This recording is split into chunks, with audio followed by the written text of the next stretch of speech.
The Independent Policing Oversight Authority, IPOA, has presented what it describes as the most detailed reconstruction yet of the final hours of teacher and blogger Albert Ojwang inside Nairobi's Central Police Station. Appearing as a prosecution witness for, IPOA head of forensics Joshua Mutua guided the Kibra High Court through recovered CCTV footage detailing the movements of police officers, detainees and civilians before, during and after the incident. Frida Okachi prepared this report, voiced by Hilda Kipto.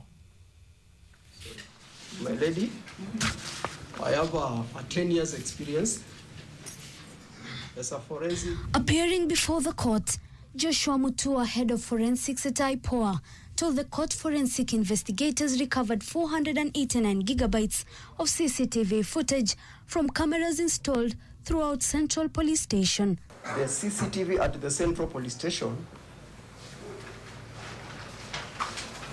was working before it was interfered with. According to IPOA, the CCTV shows officers moving in and out of the OCS office throughout the evening with former OCS Samson Talam, Inspector Samuel Nganga, PC James Muhwana, PC Peter Kimani, and Officer Evelyn Kanyiri appearing repeatedly.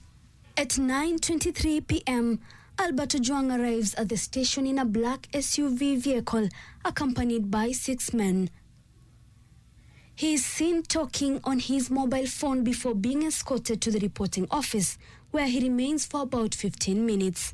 Moments later, PC Muhwana, one of the accused, and PC Kimani join him. Senior Sergeant Stephen Sigei is seen making phone calls before handing his phone to Muhwana, who briefly speaks to someone. The CCTV becomes critical from 10:25 p.m. when Muhwana, with an unidentified man who had a goatee beard, Rimandi John Gige, and another man wearing a Masai shuka are repeatedly captured moving around the cell block, identified as the crime scene. Investigators say the group appears to avoid CCTV cameras while remaining around the cells for several minutes. Between 10:43 p.m. and 10:46 p.m., John Gige and the man in the Masai shuka, who is still unidentified, are seen moving from the last cell towards the prisoner processing area before Muhwana and others rush back into the same cell. At 10:56 p.m., John Gige emerges from the alleged crime scene with what appears to be blood on one hand while holding a dark cloth in the other. Brian Muriuki is seen carrying what appears to be a belt as Muhwana walks away from the area looking down. At 12:54 a.m., former OCS Samson Talam, Inspector Nganga, and 3 other officers walk to the crime scene before leaving shortly afterwards.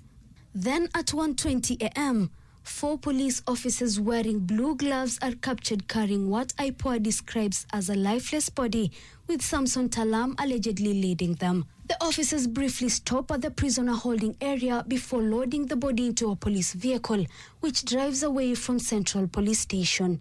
The CCTV footage is now a key pillar of the prosecution's case.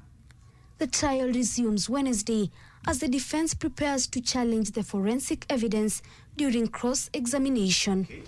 And from the sketch, we will safely assume that is the legend marked C1R.